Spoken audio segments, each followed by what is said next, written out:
following reports that 4 parliamentary commissioners had received a service award in 2022 worth 1.7 billion shillings, a section of the public and several MPs expressed consternation with the development.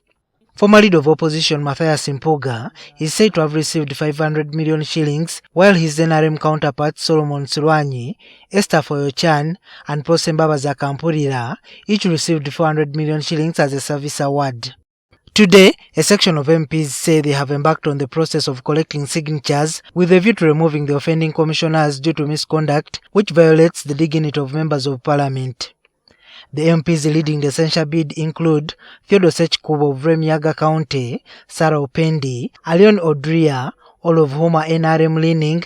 Others are Joseph Gonzaga Seungu, Patrick Nsambo Shabe of NUP, and Dennis Onguzuli of FDC.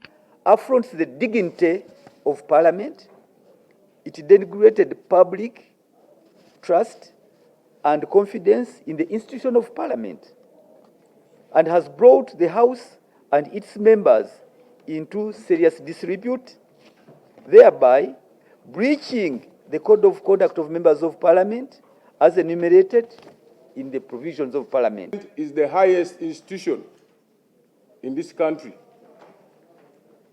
We are not, I repeat, we are not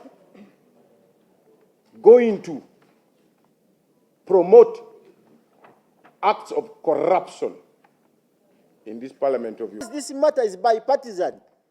We want the commissioners out of office. Then we shall follow the manner as well. Yes. Those are the two things. The MPs accused the commissioners of rewarding themselves without the approval of Parliament, which is against the law. Did they make those decisions? If they made those decisions, did they bring them to Parliament for approval? And were they passed as part of the budget? That is what we must be able to interrogate. You cannot appropriate yourselves 500 million.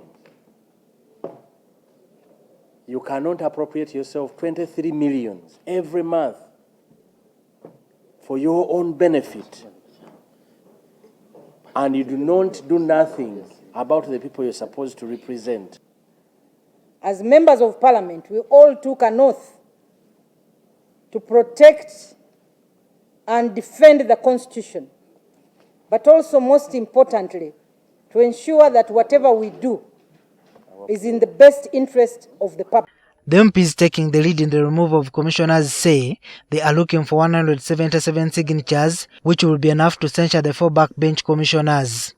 And I can assure you, as day follows night, we are not going to fail because the rules are clear. We need only 177 signatures to launch our motion. The commissioners have been advised to step down or resign before the conclusion of the process of removing them from office.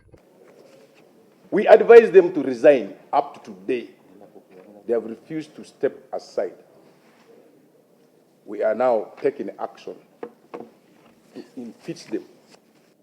I also want to call upon the voters to cross-check whether your members of Parliament have appended their signatures. We shall be publishing this. However, the Director of Communication in Parliament, Chris Obore, has commented on the move by the MPs. A censure is a political process, and politics has a mechanism of resolving itself. So I don't have much to say about that. The rules of procedure have guidelines for such to happen. What awaits to be seen is whether the MPs leading the censure bid will get the required signatures to give life to the motion. JUMA KIIRYA, NTV.